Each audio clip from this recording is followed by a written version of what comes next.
Alors bonsoir tout le monde et bienvenue dans la maison de monsieur et madame Bitton qui nous invite ce soir. Kolakavod, Rabbi David, Chazak. Merci madame Bitton, Kolakavod. Alors ce soir on est là pour un cours de Torah, un Torah apéro spécifique, puisqu'on est à la veille d'une fête très importante dans notre histoire, la fête de Hanouka. Et on dédie ce shiur, parce que vous savez que chaque fois qu'on fait un mot de Torah quelque part, ça amène une bénédiction, ça amène à ce que Hachem, Dieu, réside et vient, descend, amène sa puissance, son énergie et sa bracha dans la maison où on se trouve, pour que Bezrat Hachem, on entende de bonnes nouvelles dans la famille, Amen. Avec des bons mariages, Amen. Avec plein de bonne santé, pour Amen. Tous ceux qui sont présents, et même ceux qui ne sont pas présents, Bezrat Hachem, on entend de bonnes nouvelles. Amen. Alors la fête de Hanouka, comme on l'a dit dans le thème qui a été énoncé, il y a eu la victoire des Maccabis. D'accord ? Maccabi, qui est en fait un acronyme de 4 mots. Mi, Kamocha, Baelim, Hachem. Qui est comme toi, Dieu Tout-Puissant. Mais avant d'arriver aux Maccabis, il faut savoir que il y a eu toute une histoire avant que ça arrive, le problème d'Antiochus qui est arrivé à nous faire des problèmes, etc. Ça a pris du temps. Et ça a commencé avec une chose assez intéressante, c'est que en Israël, il y avait 2 grandes puissances juives. Il y avait le prince, c'est lui qui faisait les cours de Torah, qui transmettait, qui réfléchissait, qui parlait, qui discutait. Et puis il y avait aussi après le Av Beddin, le tribunal rabbinique, qui en fin de compte prenait les décisions lorsqu'il y avait des soucis, que ce soit monétaire, financière, problématique dans le couple, quel que soit le souci, c'était le tribunal rabbinique qui prenait les décisions. Et c'est là que va arriver une personne assez extraordinaire, appelée Rabbi Yosef ben Yoézer. Je ne sais pas si vous avez déjà entendu parler de lui, on en parle beaucoup dans la Mishnah, spécifiquement dans la Mishnah des Pirkei Avot. Pirkei Avot, les maximes des pères, là où les sages viennent nous apprendre plus des conseils que des lois. Comme par exemple, il nous conseille de toujours avoir le sourire, d'être le premier à dire bonjour aux autres.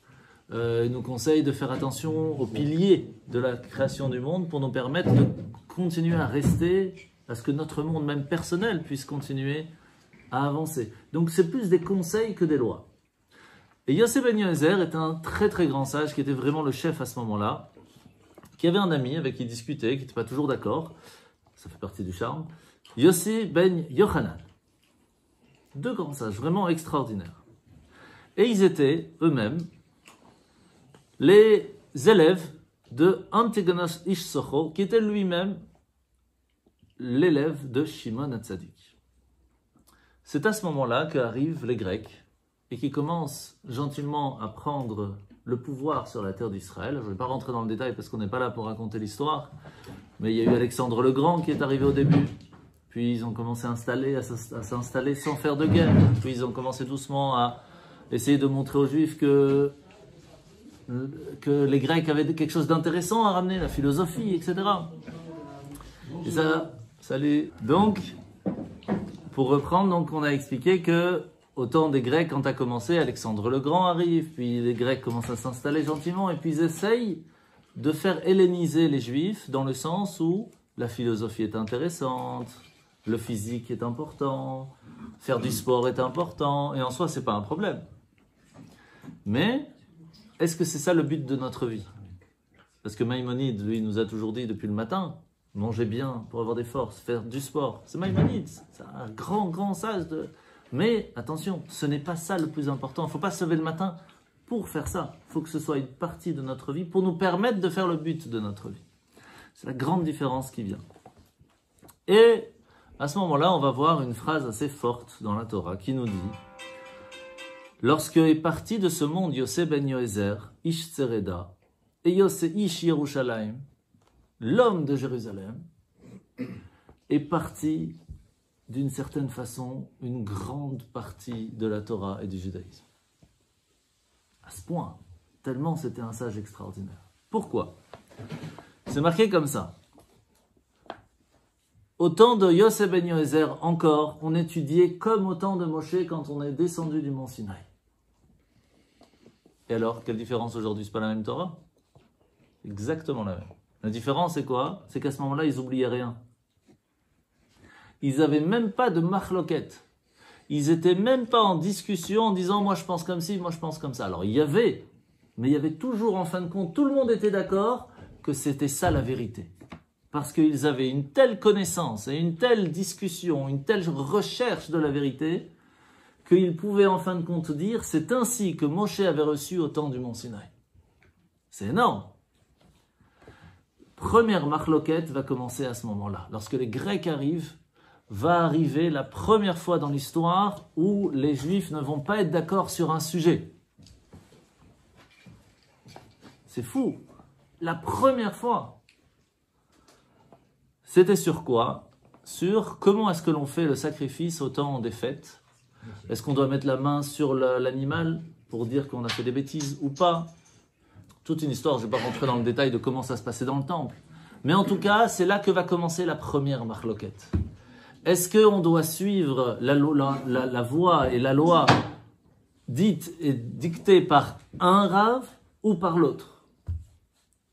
De là va se faire, et c'est marqué dans le Talmud Chagiga, que d'abord, Rabbi Yosef ben Yoézer dit qu'il ne faut pas le faire pendant la fête, alors que Yosef ben Yochanan, qui était son ami, dit qu'il faut oui le faire. Plus tard, Yehoshua ben Perachia va faire comme Rabbi Yossi, alors que son ami Nitaya Arbeli va dire l'inverse. Et comme ça, de génération en génération, cette machloket ne va pas s'arrêter. Vous connaissez sûrement l'histoire. Un jour, c'est dans une vieille synagogue, et arrive le temps de Shavuot, et on va lire les 10 commandements.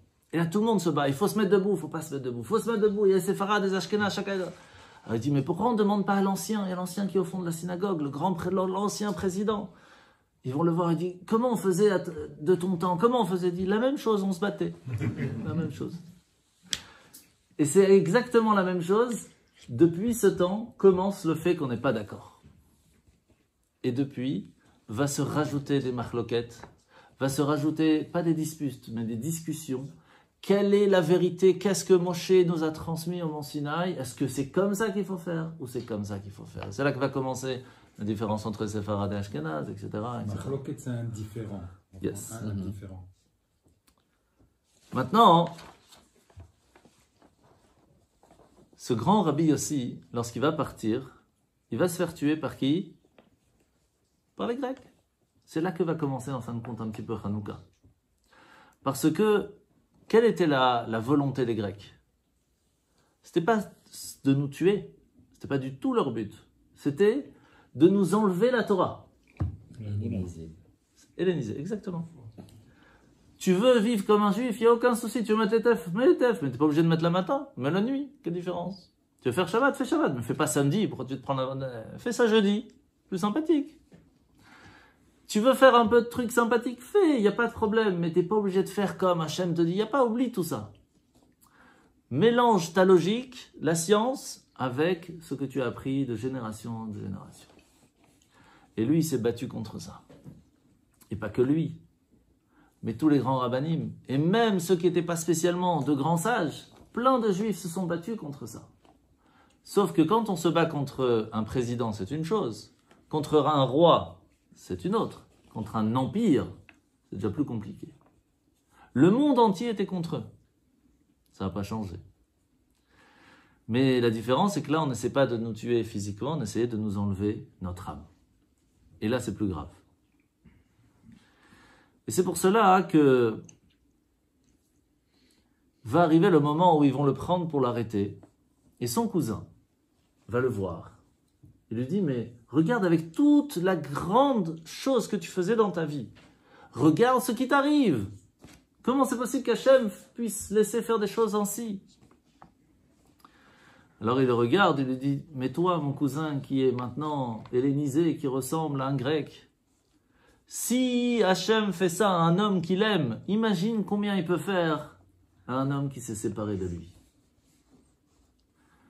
Ça l'a tellement touché au cœur qu'il est parti chez lui, il a attaché une corde, il a mis une épée sur le sol, il a allumé un feu en dessous de l'épée et il a fait attacher sa corde à un mur pour recevoir sur lui les 4 méthodes Bedin, les 4 façons comment la Torah nous dit comment une personne mourir, et de cette façon-là, être pardonné de tout ce qu'il a pu faire.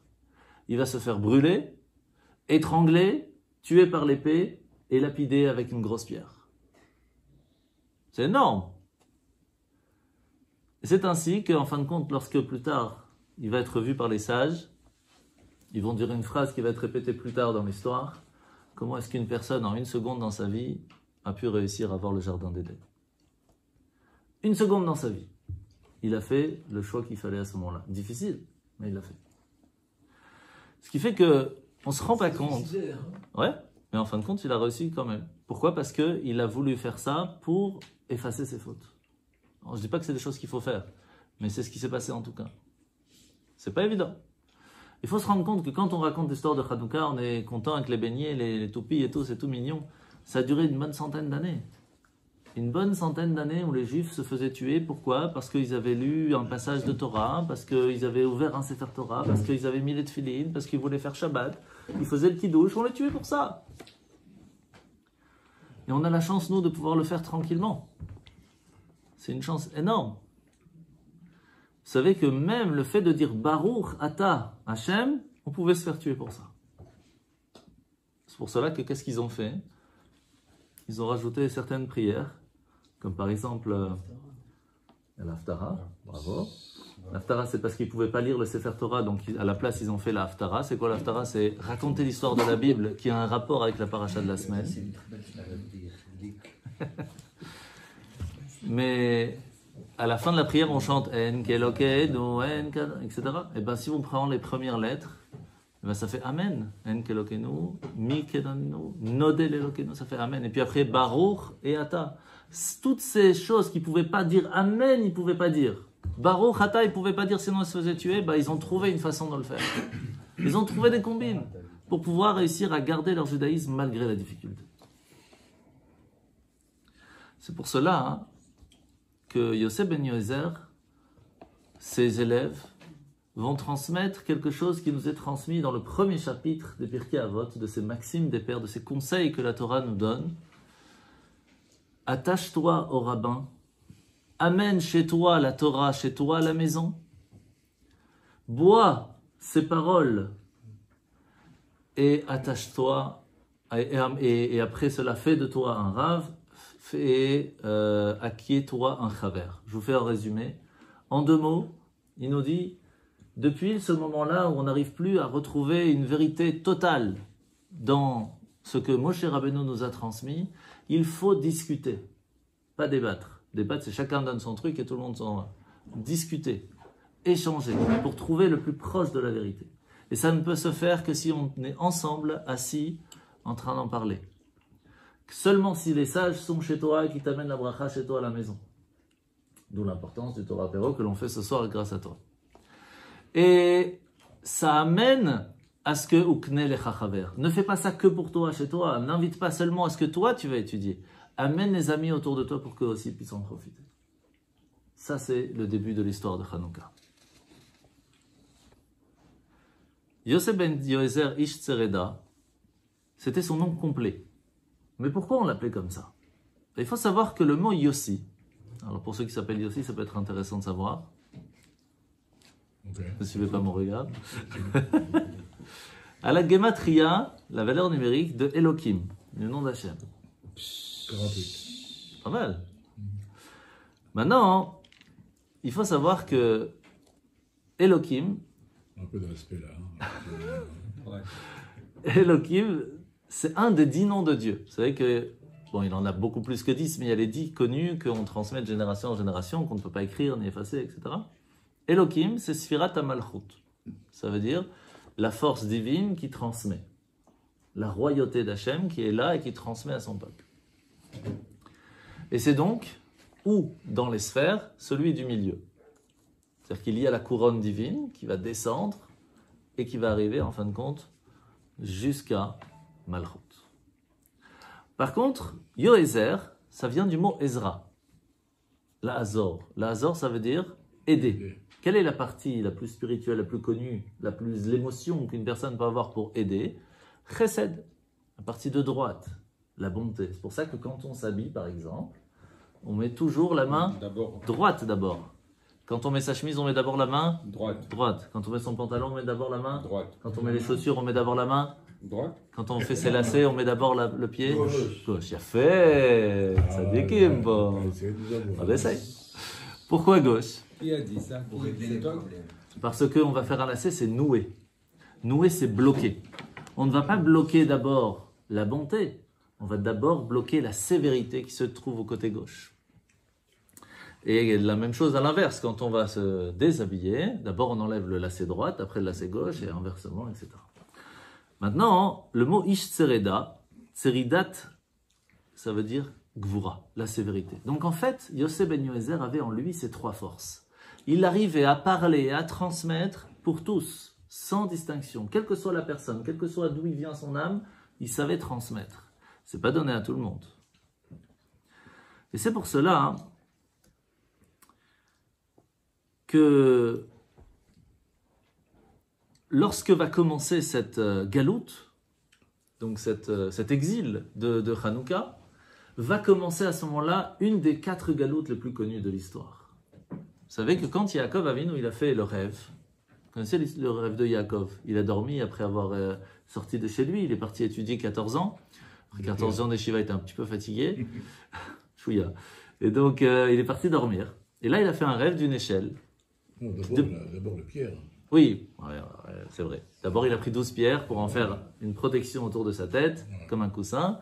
Et puis après, il s'endort. Et là, il a une échelle, qui, de là où il est, qui va arriver jusqu'au ciel. Et là, qu'est-ce qu'il voit? 2 choses. Premièrement, il va voir un ange qui monte, puis après, un ange qui descend. Alors, pourquoi les anges, d'abord, ils montent, après, ils descendent? Non, c'est l'inverse. D'abord, ils descendent, ils sont là-haut, non? Non, c'est son ange gardien. Parce qu'en fait, il faut savoir que les anges gardiens, chacun en a un.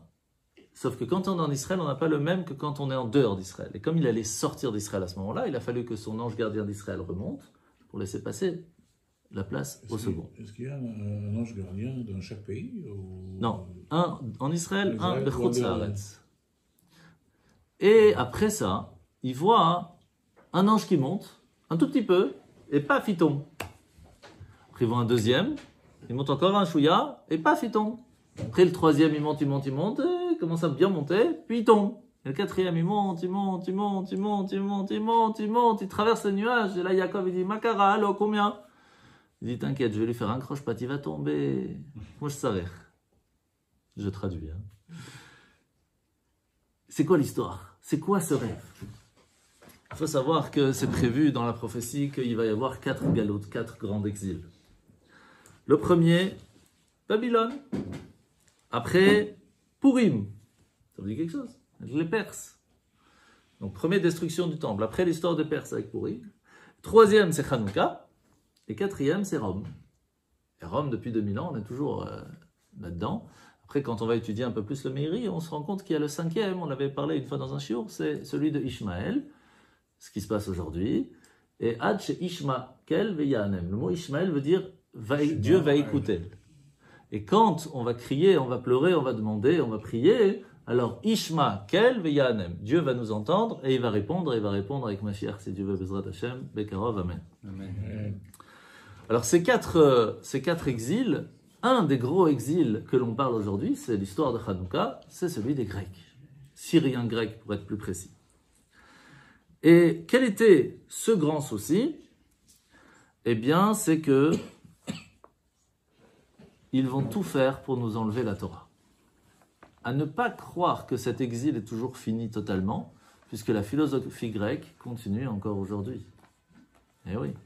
Tout ce qui est Platon, etc., on en parle encore aujourd'hui, c'est encore étudié, c'est encore d'actualité.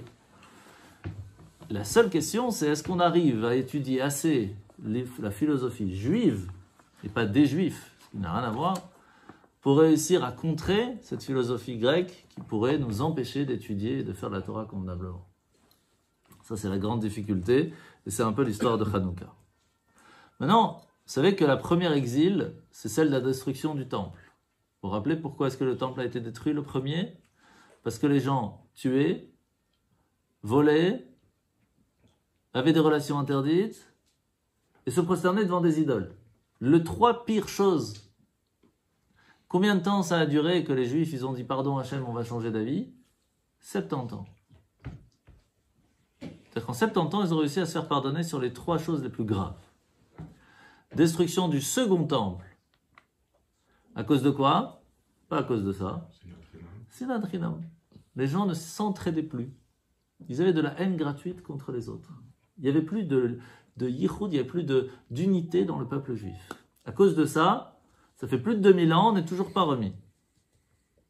Pour vous donner d'où la compréhension de pourquoi est-ce que les problèmes arrivent, tout simplement, manque d'unité dans le peuple juif. À partir du moment où on est unis, comme on l'est aujourd'hui, rien ne peut nous faire du mal et Hachem, il aime ce moment d'unité, quelle que soit la façon dont on est unis, mais en tout cas, il faut être unis, parce qu'il n'y a que ça qui nous protège, et il n'y a que ça qui peut nous ramener Mashiach. Que ça.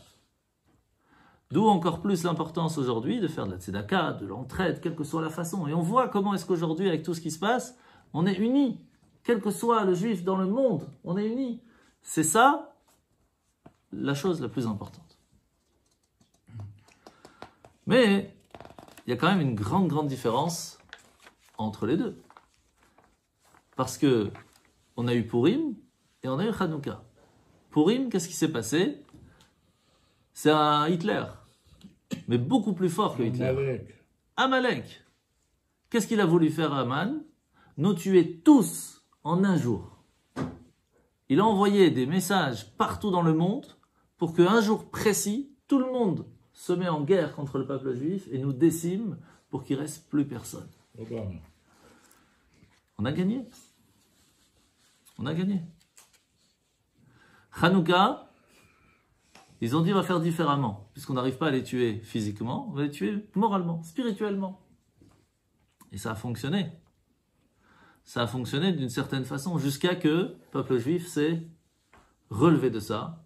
Et ils ont dit non, on va avoir une victoire contre cela aussi. Est-ce qu'on s'est battu à Purim? Pas pour gagner, mais pour se venger, oui. C'est-à-dire qu'après, quand on a gagné le fait que Haman est tombé, on a pris les armes pour tuer nos ennemis. Mais les ennemis, ils n'avaient plus rien à dire, même s'ils ont essayé de se battre, mais c'était déjà foutu pour eux. Hanouka, ils étaient beaucoup plus forts que nous. Et on a quand même gagné.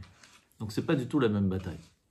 Donc on voit que les Juifs prennent les armes à quel moment? Quand on essaye de leur faire du mal, lorsqu'on essaye de les toucher au plus profond d'eux, quand on touche leur âme.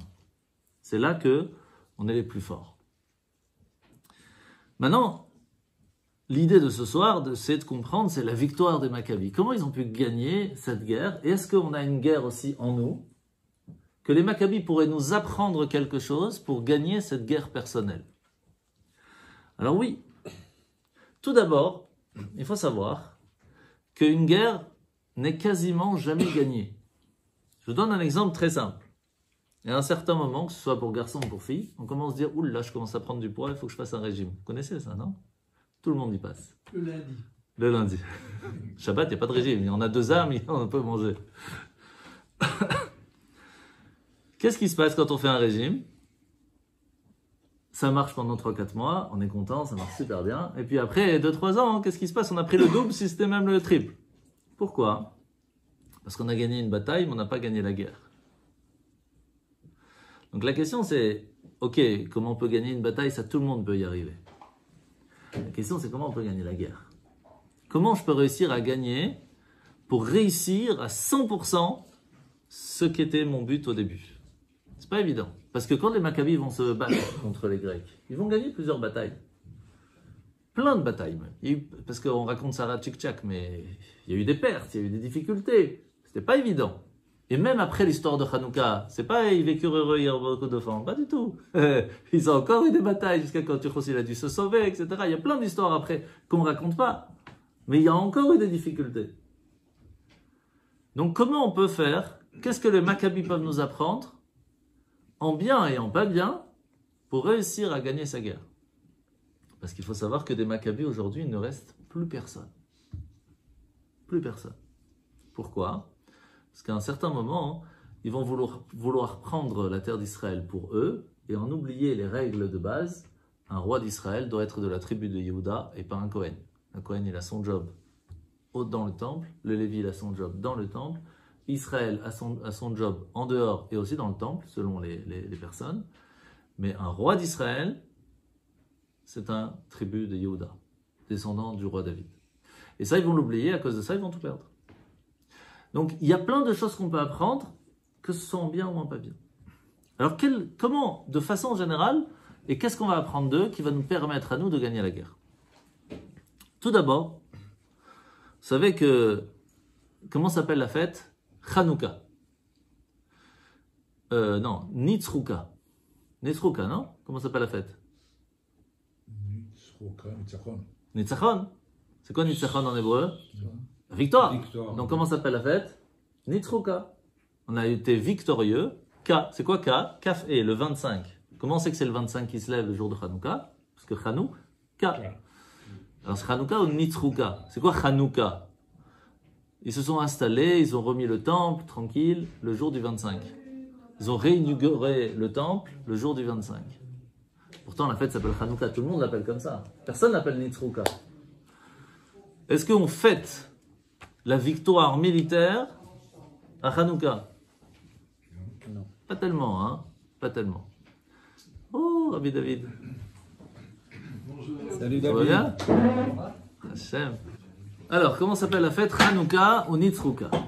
Donc on voit qu'on ne parle pas beaucoup de la victoire militaire pendant la fête de Hanouka. On parle plutôt de Chanou. Chanou, ça veut dire Menoucha. On est installé, on réinaugure le temple, on s'installe au temple, on est tranquille. C'est ça le plus important dans Hanouka. C'est étonnant pourtant. La guerre, c'était tellement un grand miracle.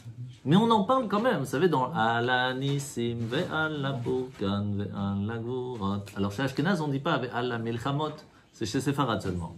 Donc attention. Il y a une vérité. Bien sûr. Les Ashkénazes sont plus pacifistes. C'est ça le... Non. Il faut savoir. C'est que... On est plus doux. Non plus. C'est juste qu'il y a une façon comment on va voir le miracle dans la guerre. Est-ce que la guerre est un miracle en soi ou la victoire de la guerre est un miracle en soi? Parce que la guerre fait partie obligatoire du processus et que Dieu était à l'intérieur aussi, ou simplement on se rappelle que, en fin de compte, de la victoire, ou même pas du tout de la victoire, ce qui est en fin de compte le cas dans le mot Hanouka, mais seulement de l'après-victoire lorsqu'on est installé dans le temple. Alors c'est pas évident. Imaginons, Raphaël, son rêve c'est Ballon d'Or. Imagine, Je fais tout pour. oh, imagine, t'arrives, t'es Ballon d'Or, ok. Bon, Hachem, combien de temps tu vas kiffer? Allez, 24 heures. Allez, au pire, 1 an, parce que t'es Ballon d'Or pendant 1 an. Et après? Alors après, je fais. Non, ça là. Ok, t'as gagné. Bon, Hachem, nous V. Le V, ça veut dire et, ET. C'est quelque chose qu'il faut se poser la question dans la vie en général. J'ai réussi. Bon, Hachem, j'ai ça. Nous V. Et après? C'est quoi la suite? On continue d'agir pour le monde, on est Ok. Mais quel est le but? Il y a beaucoup. D'avoir le record de Ballon d'Or. Ah ouais, ça, nous V. Et qu'est-ce que ça t'amène dans la vie au Sachakol? Pas grand-chose. V, nous V. Je joue pas au foot. Il n'y a pas spécialement. L'idée, c'est que on a tous des attentes dans la vie. Mais il y a un certain moment, surtout avec la sagesse de l'âge, on se rend compte, ok, Psad, nous V. Il y a plus important dans la vie. Quand on est petit, c'est d'avoir un bonbon. Quand on est plus grand, c'est d'avoir plus de bonbons. On a un grand bonbon, un grand assiettes, un grand PlayStation. Et après, quand on l'a, ok, c'est un kiff. Nous V. Quelqu'un qui travaille pendant 11 mois pour pouvoir aller à Honolulu pendant 1 mois. Il arrive là-bas, ah c'est ça Honolulu, ok, nous V. Et après 1 mois il revient, c'est reparti pour un tour. Ce qui fait que... Tu voulais dire quelque chose? Ok, c'est le kiff, nous, V. Ah, c'est ça la question. Est-ce que c'est intelligent de travailler? Pour élever les choses. Ouais, ça c'est la théorie. Ça. Alors, après, Nous V. Bon, tu fais rien alors. Alors, On fait rien. non, alors pour On ça. ne va pas à nos Lulu. Alors c'est là. Hein. Non mais Chez toi. tu as raison. Tu as raison. La question elle est, et c'est là qu'on va apprendre tout de suite. Est-ce que c'est bien de faire des choses? Est-ce que c'est bien de kiffer? Est-ce que la Torah nous demande de kiffer? C'est ça, hein? Ouais, exactement. Est-ce que la Torah nous laisse kiffer? Nous demande de kiffer? Tout ça c'est des questions en fin de compte. Expérience. Alors, on va voir. D'abord, de façon générale, Davy, De façon générale, quand on est dans un train fantôme, on a peur. Oh, secours, qu'est-ce qui se passe, qu'est-ce que c'est ça? Et puis il y a quelqu'un qui est là, il n'a pas fait attention, il a appuyé sur un bouton, toute la lumière s'allume. Ah, c'était ça que j'ai eu peur. Raval, j'aurais su, j'aurais pas eu peur. La lumière nous permet de voir les choses d'un autre angle, complètement différent. Ça vaut aussi dans les kiffs. C'est ça le kiff, que je me suis galéré pendant 11 mois pour travailler pour ça. J'aurais su, j'aurais fait différemment, je serais allé dans un autre endroit. J'aurais fait différemment les choses. La lumière, quand elle est assez forte pour nous montrer la vérité, ce qui n'est pas toujours le cas, peut nous montrer, c'est ça la lumière de Hanouka en soi, Yotzer HaMeorot, de nous montrer en fin de compte la vérité sur les choses. C'est pas toujours facile de voir la vérité en face, mais elle est là pour nous montrer la vérité sur les choses. Maintenant, les Grecs, qu'est-ce qu'ils sont venus dire? Nous, on croit en la force physique. Nous, on croit que c'est seulement si tu es fort que tu peux réussir. Ça, c'est l'obscurité. C'est pas toujours la force physique qui réussit. Il y a l'intelligence, il y a la stratégie. Mais ça aussi, ils avaient. Hanouka, c'est quoi? C'est la lumière de la bougie qui est venue dire aux Grecs, j'ai rien compris. C'est pas ça le plus important dans la vie. C'est pas de se lever le matin pour aller faire du sport. C'est pas de penser que à son corps. Qu'est-ce qu'il a dit Maïmonide? Qu'est-ce que j'ai dit tout à l'heure? Il faut faire du sport. Ce n'est pas un but en soi. C'est une partie de la vie qui est importante à faire pour de là pouvoir faire son but. La question c'est quoi le but? C'est là toute la différence. Les Grecs, eux, ils sont pas là pour nous dire fais du sport ou fais pas du sport. Fais de ta vie le plus important ça. C'est ça toute la différence. Est-ce que toute la raison pourquoi je vais Shabbat me reposer, c'est pour travailler la semaine, ou je vais travailler la semaine pour pouvoir avoir la chance de me reposer Shabbat? Est-ce que je vais travailler toute la semaine pour avoir la chance de passer un bon moment avec ma famille pendant Shabbat, ou Shabbat, je vais absolument me reposer pour avoir le temps d'aller travailler pendant la semaine? C'est la grande différence entre la philosophie grecque et la philosophie juive. C'est toute la différence. Faire du sport, il n'y a pas de problème. Est-ce que c'est toute ta vie? C'est ça toute ta vie. Jouer au foot, pourquoi pas? C'est ça toute ta vie. C'est ça la question qu'il faut se poser. Nous, V. C'est là que va arriver de grands Kohanim. Grands Kohanim. Ta famille? On en a deux, il y a deux. Il y a deux. Ah. De grands Kohanim vont se lever et vont dire oh, calmez-vous messieurs, c'est bien beau tout ce que les Grecs nous apprennent, c'est très mignon, mais il y a un truc qui ne va pas là-dedans. Parce que la Torah, elle vient nous apprendre une vérité, c'est qu'on n'apprend pas de la facilité, on apprend de la difficulté. De l'expérience, du travail. Alors les Grecs ils viennent, disent mais nous aussi, comment tu peux être fort physiquement si tu ne fais pas du travail? Alors, c'est là que on pourrait se dire mais Chaim,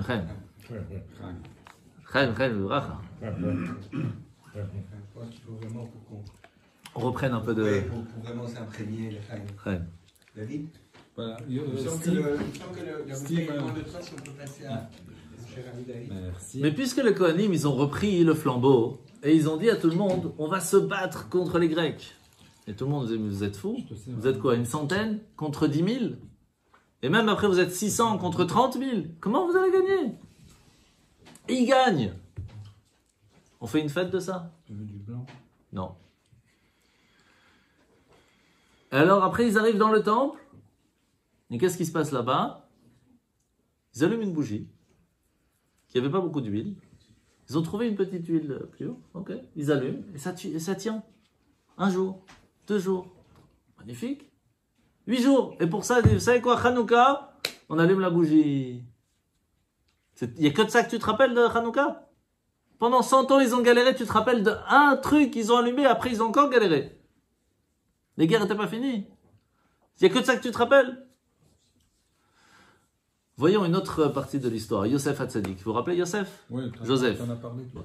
Donc Yosef Hatzadik, il était un jeune homme qui embêtait un peu ses frères. Et ses frères, ils ont une bonne idée de le jeter dans un puits, rempli de serpents et de scorpions, tellement ils étaient jaloux. Et puis en fin de compte, ils le vendent en esclave. Et puis il arrive esclave, puis il arrive en Égypte, chez Potiphar, puis il se retrouve 10 ans en prison, puis etc. etc. Super sympa hein, comme plan. Hein. Il y a un extraordinaire qui Qu'est-ce- n'est pas mordu. Non, il n'a pas mordu. Extraordinaire. Hein. Alors qu'est-ce qu'on Faut apprend s'arrêter de là? là-dessus. Alors, Il sur- connaît toutes les réponses aussi. Ouais. Mais Comment oui. ça se fait? Tu l'as sifflé. C'est Yosef, c'est son histoire. Il a les réponses là-bas. C'est son histoire. C'est la question. les questions. Il a les réponses. Il avait su les questions il y a 2-3 jours. Il s'est préparé, il a fait un Vous khana. êtes de mèche. Eh oui, oui, le mec de Hanouka. Ah, mèche de Hanouka. Ah oui. Bravo, bravo. C'est un lourd. Et donc, c'est magnifique ce que vous me dites, ce que vous dites maintenant. Pourquoi? Parce que qu'est-ce que la Torah vient souligner? Il était dans le puits, personne ne l'a touché. Il se fait vendre en esclave, et qu'est-ce qui est marqué? Celui qui l'achète en esclave n'était pas un vendeur de pétrole, mais un vendeur de parfum. Pour que dans son chemin, dans sa direction, tout le temps qu'il était en direction pour se faire arriver jusqu'en Égypte, il avait de la bonne odeur et pas de la mauvaise odeur. Qu'est-ce que ça nous change de savoir un détail si minime? Pour Yosef, c'était hyper important. Il se fait vendre en esclave par ses frères. Hachem, où tu es? Je suis là. Je fais attention que dans tout ton chemin, tu aies une bonne odeur pour te rappeler que je suis là. Je t'ai pas lâché. On n'a jamais dit qu'il ne va pas avoir de difficultés dans la vie. Mais je suis là avec toi. Vous connaissez l'histoire de celui qui arrive là-haut, on lui dit, voilà, on va te montrer toute ta vie, et tu vas toujours voir deux marches de pas sur le sol. Et puis à un moment, il voit que un. Alors il dit, pourquoi il n'y en a que un? Il dit, bah, parce que c'est un moment où tu galères dans la vie. Il dit, ah, j'étais tout seul. Non, c'est que Dieu, il t'a pris sur les épaules. C'est ça la différence. Il y a un autre moment. Vous connaissez l'histoire de Moïse, qui se retrouve sur le petit berceau, et puis on le met dans le Nil. Vous connaissez cette histoire? Et il arrive où? Chez la fille de Pharaon. Et là-bas, la fille de Pharaon, on le prend. Et qu'est-ce qu'il fait? Elle dit, il faut lui donner à manger. Donc elle appelle une femme qui a déjà eu des enfants pour lui donner un peu de lait. Il veut pas boire. Elle dit, c'est pas à mon goût. C'est pas cachère, donc il voulait pas prendre. Et donc, qu'est-ce qu'elle fait? Elle demande à la petite fille qui est à côté, sa sœur, qui n'était pas au courant, tu ne connaîtrais pas une dame juive qui pourrait peut-être lui donner? Elle dit, il n'y a pas de problème. Il appelle sa mère. Et qu'est-ce qui est marqué? Bathia, donc la fille de Pharaon, paye de l'argent à la mère de Moshe pour lui donner à manger. Qu'est-ce qu'on s'en fout? T'imagines déjà le miracle, il le sauve. Il est sauvé. C'est sa mère qui lui donne à manger, qui va le garder pendant 3 ans. C'est pas suffisant comme miracle? Non. Elle va être même payée pour ça. Pourquoi on a besoin de savoir ça? Je suis là, regarde. Je suis là dans toute son histoire. Dieu est là. Ne crois pas qu'il t'a abandonné. Oui, il y a une histoire galère, mais je suis derrière, t'inquiète. Même ça, tu vas avoir. David et Goliath. Vous connaissez l'histoire de David et Goliath? Tout le monde connaît plus ou moins. David, il est tout petit, tout minouche. Il arrive devant Goliath, 3 mètres de haut. Et Goliath, il rigole, il dit, qu'est-ce qu'il fait David? Il prend sa fronde, petite pierre, tac, entre les yeux, il tombe. Donc, imaginez, c'est Goliath. Il tape comme ça, comment il tombe? Sur le dos. Comment il va tomber? Comme ça, sur le ventre. Pourquoi? Pourquoi est-ce que la Torah doit nous préciser qu'il tombe sur le visage? Pourquoi? Hachem, il nous dit, parce que je veux donner à David la chance de ne pas avoir à marcher beaucoup pour aller lui couper la tête. C'est juste à côté de lui. Pourquoi on a besoin de savoir ça? Hachem dit à David, je suis là. Je suis là, dans les petits détails, je suis là. Je ne t'ai pas lâché. C'est beau. Il n'a pas à la panime, on peut dire. Oui, là, elle n'a pas dit. Et donc, on doit savoir que chaque fois que l'on fait quelque chose, ça a de l'importance. Et donc, le fait, une des 5 choses que vous devez garder en tête pour gagner une guerre, c'est réussir à voir ce petit bien qui se trouve dans votre histoire. Des galères, on en aura tous. On espère le moins possible. Mais en tout cas, il y en aura. Mais par contre, dans chaque galère, tu auras un truc, une petite étincelle, un petit quelque chose que Hachem, il te dit, je suis là. Il y a toujours du bien quelque part. Et sachez que de façon générale, quelqu'un qui ne voit que le mal, il ne verra que du mal. Celui qui cherche à voir le bien, il ne verra que le bien. C'est pas plus compliqué. La foi aussi, la foi, c'est ça qui... Quand tu as Alors, la foi, c'est une aura qui pourrait être facile chez certains, chez d'autres non. Mais si tu as déjà la foi de savoir que Hachem est avec toi, quoi qu'il se passe, il y a une galère, ok, il y a une galère. Il y a une galère, ça va, il y a une galère, on va gérer. On peut pas gérer, ok, on peut pas gérer, qu'est-ce que je te fasse? Mais en tout cas, on peut garder le sourire, malgré les difficultés. Pourquoi? Parce qu'on sait qu'on n'est pas seul. On sait qu'on n'est pas seul. Par exemple, dans un... Non, je veux voir le nombre de pages. 0, 0, 0. 5, 6. ah, il Comment c'est connaît. bon élève, hein, Il manque 5 et 6, on est bon. Vous n'avez pas le... Chaim, ça mérite un chaim. Je voudrais juste savoir, c'est vraiment que du fanta? Alors, si vous pouvez mettre autre chose chez Mordechai parce qu'il ne joue pas dans le même coup. Ah non, non, c'est sûr que non. Alors, par exemple, dans un couple, de façon générale, pourquoi ça pourrait planter?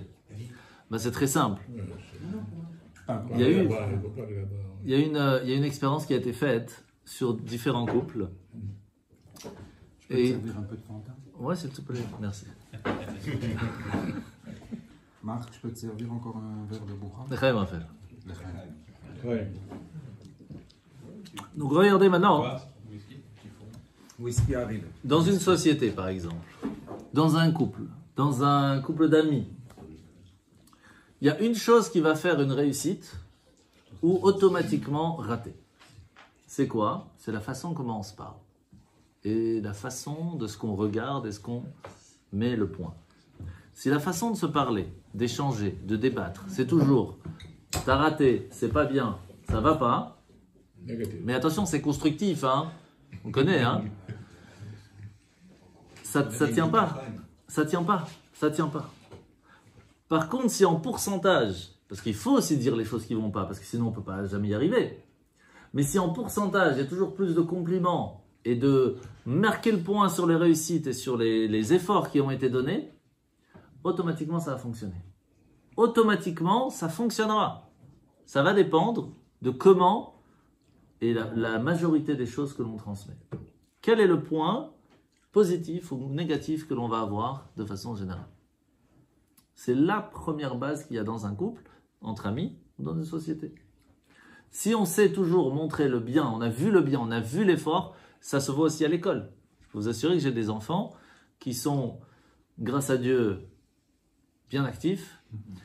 Et chaque fois qu'on va leur dire il y a un truc qui ne va pas, automatiquement ils se bloquent, c'est fini. Chaque fois que vous allez mettre le point sur l'effort, ça fonctionnera. Vous connaissez cette histoire, c'était à Hanouka. Il y avait un chaliar qui est arrivé à Washington. Il a fait sortir de la Maison Blanche, je ne sais plus qui c'était qui est sorti, et il a demandé d'allumer les bougies, mais c'était les quatre bougies seulement. Et ce monsieur qui sort de la Maison Blanche, je ne sais pas si c'est un président, un sénateur ou autre, je ne vais pas rentrer dans le détail, en tout cas il dit, mais pourquoi on n'allume que 4? Il faut tout allumer. On dit ok, allume tout, donc il a tout allumé. Et le rabbi lui envoie après un message en lui disant, toi en tant que Rav, j'attendais mieux de toi. Donc la façon comment c'est dit, c'est pas tu t'es trompé, tu as mal fait.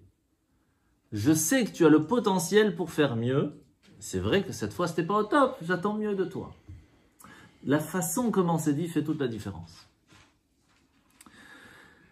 Réussir à voir le bien dans chaque chose n'est pas toujours évident. Ça, c'est sûr. Parce que même si, par exemple, quelqu'un qui ne connaît rien en médecine, il arrive dans un hôpital et il voit quelqu'un en train de se faire opérer, qu'est-ce qu'il va dire? Mais laissez-le tranquille, au secours, vous le coupez, arrêtez. Si on lui explique que c'est pour son bien, alors il va se calmer. Mais il faut le savoir, il faut qu'il comprenne. On ne comprend pas toujours. C'est pour ça que quand on fait une opération, il faut savoir que c'est pas parce qu'il y a une goutte de sang que c'est la fin du monde. Mais ça, il faut avoir beaucoup de sang-froid pour réussir à le faire. Et des fois, il faut finir l'opération pour être tranquille. Si vous regardez ce que le rabbi dit sur tout ce qui se passe dans les événements d'aujourd'hui, Une fois, il a dit clairement, il faut voir la vidéo, c'est fort. Quand on commence une opération, il ne faut pas avoir peur du premier sang qui coule, parce qu'il faut finir, parce que sinon, ben, ça va se galérer encore dans le corps et ça va encore être pire. Et puis à la fin, il faudra de toute façon la faire l'opération. Donc faites l'opération, faites les choses bien. Shalom en Israël. Sans rentrer dans le détail politique ou autre, mais c'est comme ça que le Rabbi dit. Donc ça, c'est la première chose à faire. Réussir à voir le bien qu'il y a dans chaque chose. Dans chaque expérience, dans chaque difficulté, dans chaque partie de notre vie, il y a du bien quelque part. On a appris quelque chose, on a vu quelque chose, il y a de l'expérience qui s'est faite, et on avance. La deuxième chose aussi, pour réussir à gagner la guerre, ce qui ne te tue pas te rend plus fort. Vous connaissez cette phrase? Maintenant, regardez par exemple les commandos. Quelqu'un qui voit les commandants en train de s'entraîner. Qu'est-ce que vous pouvez dire? Mais arrêtez de galérer. Pourquoi vous faites ça? Venez à la maison, je vous sers un café. Arrêtez. Vous faites de la peine là. Pourquoi vous suez comme ça? Pourquoi? Stop. Arrêtez.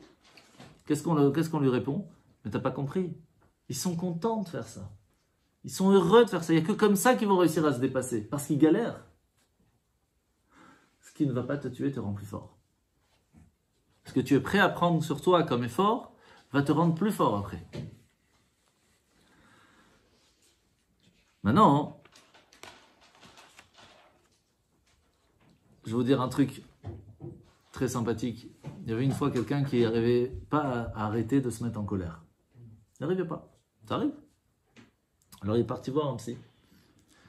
Et le psy lui dit, pas de problème, mais par contre, je vous donne le secret, mais vous le dites à personne, hein. On a l'habitude de laisser les gens pendant 15 minutes dans la salle d'attente et on va tout faire pour les mettre en colère. La secrétaire, elle est au courant et elle fait vraiment tout. Mais sachez que c'est un test. Ok? Ok, merci beaucoup, docteur. Et donc, il va dans la salle d'attente. Et là, pendant un quart d'heure, elle fait son job, mais bien, quoi. Et lui, il reste stoïque. Après un quart d'heure, le psy lui dit, mais vous pouvez m'expliquer pourquoi, en général, vous vous mettez en colère et là, vous n'êtes pas mis en colère? Ah, mais j'étais au courant. Sache que la vie va te mettre en colère. Sache que la vie va te mettre des bâtons dans les roues. Ne te mets pas en colère, tu es au courant. Sache que tes enfants, ils vont pas te lâcher. Sache qu'en classe, c'est pas facile. Sache que ta femme aussi, des fois, elle va t'embêter. Sache que toi aussi, tu vas embêter ta femme. Ne te mets pas en colère, tu es au courant. Si on est au courant, si on a cette lumière de Hanouka qui est là, qui nous dit, voilà comment c'est, on a moins de stress. Il faut juste être au courant. C'est tout. Maintenant, comment on peut faire alors? Vous savez qu'il y a deux choses à Hanouka et à Purim qui sont très similaires. À un détail près. Petite blague. Quelle est la différence entre l'argent et le sel? Vous savez? L'argent, le sel. L'argent, le sel. Pas compliqué. Sauf que quelle est la différence entre Hanouka et Purim? C'est la même. Rachanim, c'est vivant. Les trucs qu'on tourne à Purim pour faire du bruit, et la toupie qu'on tourne. Pourquoi on doit faire tourner? Parce que ton destin est dans ta main. Tu veux le faire tourner, ton destin? Tourne, fais quelque chose. Alors la différence, c'est qu'à Purim, on attendait que Hachem fasse le travail. Donc on tourne vers Hachem. À Hanouka, Hachem il nous dit, c'est ton job d'aller te battre. Parce qu'on essaye de t'enlever ta Torah, c'est toi qui dois tourner ton destin. Là, c'est à toi de faire le travail. Maintenant, si c'est comme ça, et c'est là qu'on arrive à ce que tu avais dit tout à l'heure par rapport aux vacances, pourquoi on mange des beignets alors? Qu'est-ce qu'il y a de spécial dans le beignet? Tout le monde sait, non? L'huile. C'est l'huile, bravo! Qu'est-ce qu'il y a de spécial dans l'huile? Parce que quand on est allé dans le temple, on a allumé les bougies, on a retrouvé seulement une petite fiole d'huile. Donc, pour nous rappeler ce miracle, on mange des beignets à l'huile. Pourquoi tu ne prends pas juste un verre d'huile? Pourquoi tu ne manges pas une omelette? Pourquoi le beignet? Mankara? Et en plus, dedans, qu'est-ce qu'on met dans le beignet? Et on met du chocolat, et on met la confiote, etc. Et c'est quoi la réponse? Vous venez de le dire, parce que c'est bon, il y a fait. Il connaît tout, hein.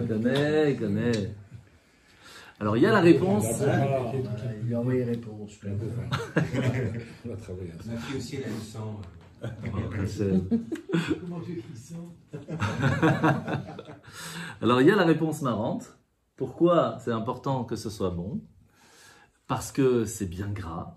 Les Grecs, qu'est-ce qu'ils voulaient faire? Ils voulaient absolument qu'on ait un corps parfait, et donc il fallait faire le régime, le train. Hein? Non, on mange bien et on se a un bon ventre. Ça, c'est la blague. Mais la vérité, c'est quoi? La vérité, c'est que, premièrement, pour trouver de l'huile, il y a un travail à faire. Comment on fait de l'huile? Ça pousse? C'est dans l'eau? Où on trouve de l'huile? De l'olive. Comment on fait de l'huile? On doit prendre l'olive et on doit la concasser, écraser, presser, etc. Vous voulez réussir à faire du mal à un juif? Écrasez-le. À la place qu'il va s'écraser, il va en devenir de l'huile qui va allumer et qui va illuminer le monde. Et on allume cette huile. Quelle est la différence avec tous les autres liquides? L'huile ne se mélange pas. Vous le mettez avec de l'eau, qu'est-ce que vous verrez? L'huile reste en haut toujours. Ça ne se mélange pas l'huile. Mais on n'a toujours pas répondu pourquoi. Pourquoi pas le beignet? Pourquoi le beignet? Dans la vie de tous les jours,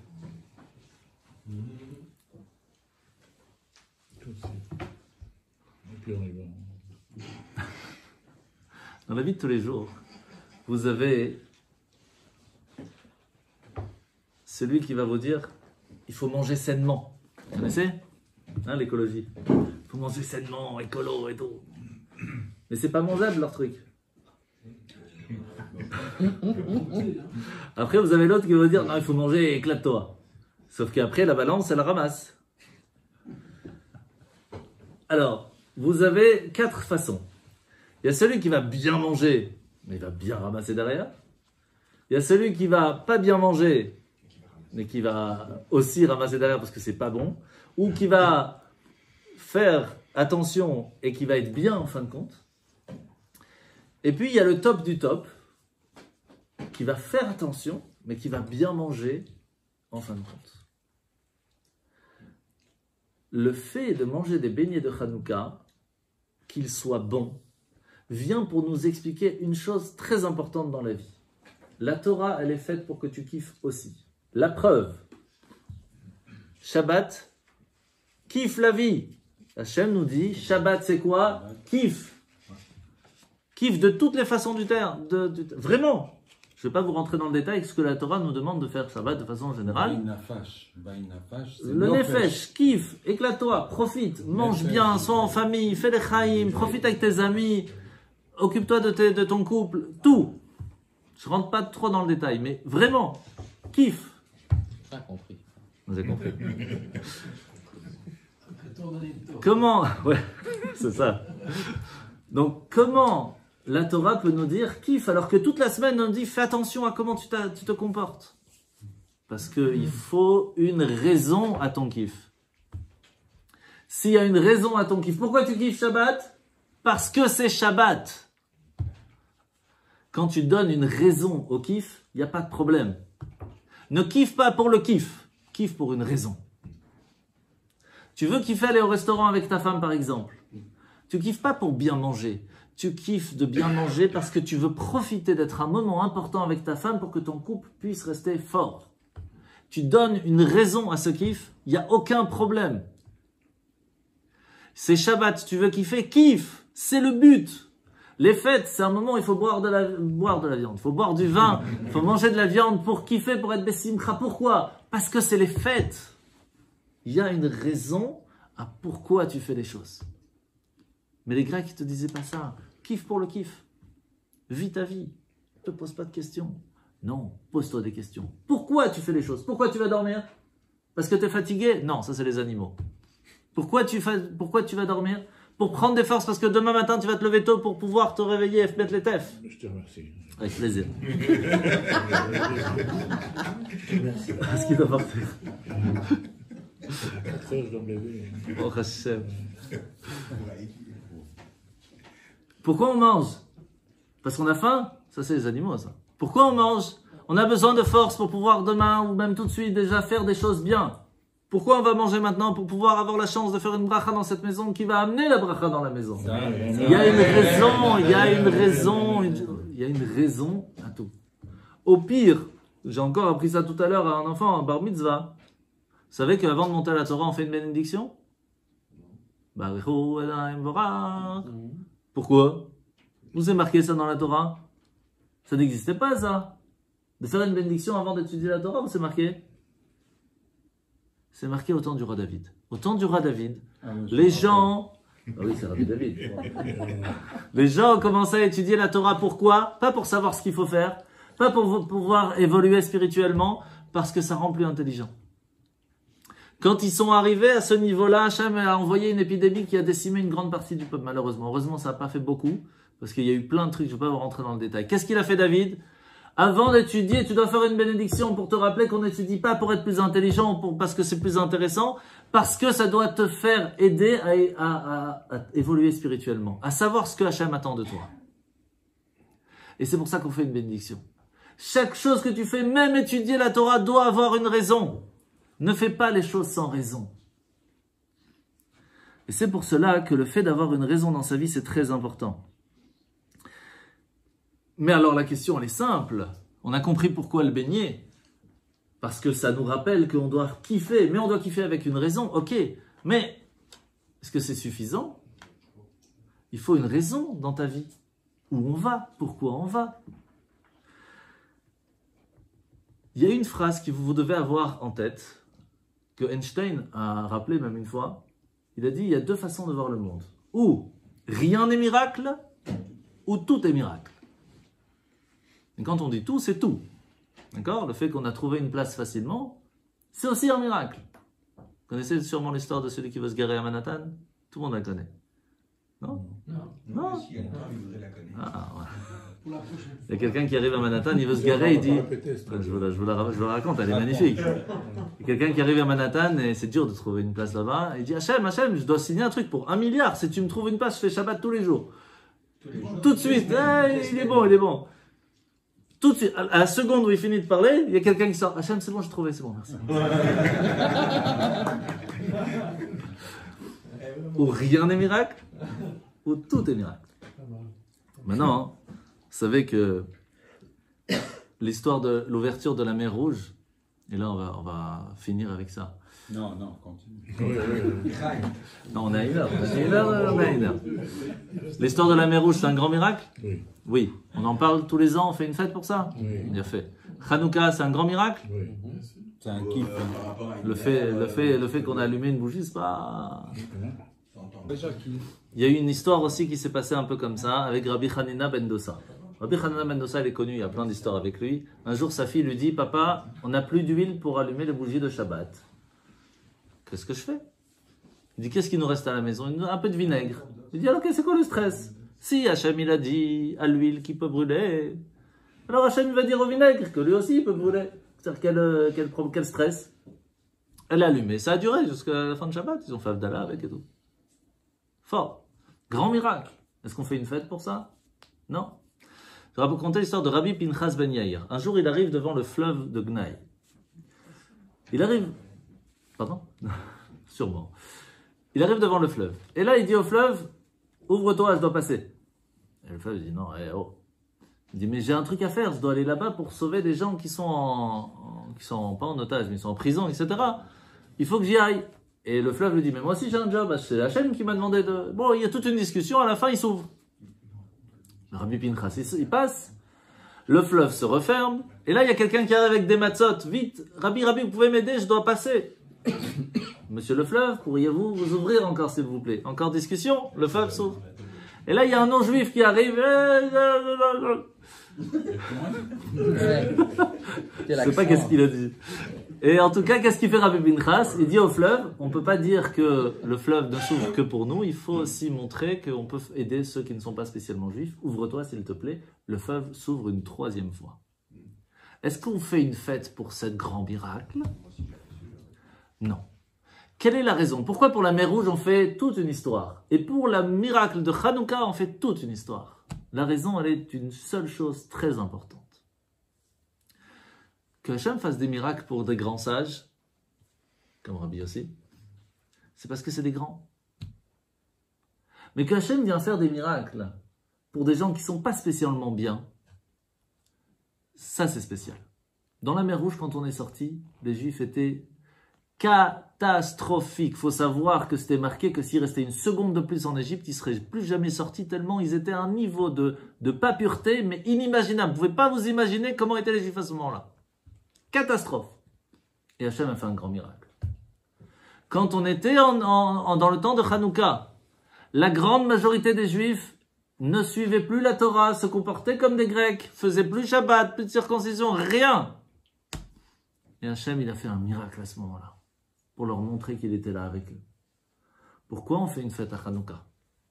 Pourquoi ce miracle de la petite flamme, elle est importante? Parce que faire un miracle pour les grands Kohen qui se battent pour gagner la Torah, c'est un grand miracle. Mais pourquoi c'est un grand miracle? Parce que c'est des Kohen. Parce qu'ils se battent pour la Torah. Alors Hachem les a aidés. C'est pas, ok, c'est bien, c'est sympa, c'est mignon, mais bon, ça va. Il faut le rappeler, mais on n'est pas obligé de faire une fête pour ça. Par contre, quand tout le peuple, ils arrivent devant le temple, et disent, ok, bon, allez, allume ta bougie rapide, on doit aller voir un film et aller au cinéma. Et Hachem, il dit, bah, tu es venu pour moi? Regarde le miracle que je fais pour toi. Là, on marque le coup. Hachem, il vient nous dire, sache que je t'ai pas oublié. Comme toi, tu ne m'as pas oublié, moi, je t'ai pas oublié.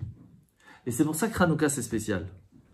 Et c'est pour cela que, c'est quoi la fête de Hanouka? C'est tout est possible. Tout est possible. Vous êtes 100 contre 10 000. C'est impossible? C'est possible. Vous êtes 600 contre 30 000. C'est impossible. C'est possible. Un petit peu d'huile peut durer qu'un jour, elle dure combien de temps? 8 jours. C'est pas possible. C'est possible.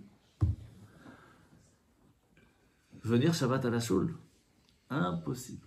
Si, c'est possible. Il n'y a même pas besoin du miracle de Hanouka pour ça. Petit miracle. Mais est-ce que Hachem va faire un miracle comme ça pour quelqu'un qui n'est pas spécialement top? Ben oui. Oui, parce qu'Hachem, il veut te voir. Il adore te voir. Il adore te voir à la Sina. Donc oui, fais un petit effort. Montre-lui que tu veux. Pourquoi Hachem, il n'a pas allumé comme ça sans huile? Pourquoi? Pourquoi il a fallu que nous, on aille mettre un petit peu d'huile quand même? Parce qu'il te dit quoi? Ouvre la porte de la taille d'un chat d'une aiguille, et moi je fais le reste. Comme ça que c'est marqué. Montre que tu veux. Fais un petit machou. Le reste, je m'occupe. Parce que tout faire, tu n'y arriveras pas. C'est vrai, c'est impossible. Fais. Moi, je m'occupe du reste. Bezrat Hashem, on a ouvert la porte ici dans la maison de Rabbi David et de sa femme. Merci. Que Bezrat Hashem, on entend de très bonnes nouvelles en bonne santé pour leurs enfants. Merci que vous êtes venus. Merci. Et que tous ensemble on dise qu'on trouve Bezrat Hashem, tous ceux qui sont présents, qui puissent trouver leur zivug. Bezrat Hashem, que ce soit Eshet Chayil, que ce soit Ishraïl. Et que Bezrat Hashem, on entend de bonnes nouvelles pour le peuple d'Israël, que Hashem il protège les soldats, qu'il protège les jouims, qu'il ramène les otages très rapidement. Amen. Et comme vous savez, c'est marqué que quand on est 10 ensemble, qu'on fait les chaim, même l'ange Michael ne peut pas faire ce que nous on peut faire. Exactement. Vous savez ce que ça veut dire? L'ange Michael est des fois bloqué parce qu'il a une mission, on ne peut pas aller au-delà. Mais on peut lui faire réussir à faire des choses que lui-même ne peut pas faire. Alors tous ensemble, maintenant, on demande qu'il y ait des brachot, des niflaot, des nissim, que Bezrat Hashem on voit la lumière et Mashiach Bekarov, amen, amen, Chaim. Amen, Chaim, amen, Chaim, merci.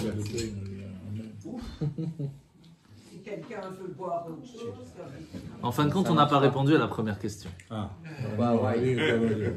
Comment s'appelle la fête? Nitzruka ou Hanouka? C'est pas la victoire qui est le plus importante, c'est savoir s'installer. Hanouka. Réussir, en fin de compte, pas gagner une bataille, mais de se dire quel est le but. C'est pas de gagner. Le but, c'est de réussir après à s'installer avec son couple, sa famille, sa communauté. Et ça, c'est un miracle. Et ça, c'est Hanouka.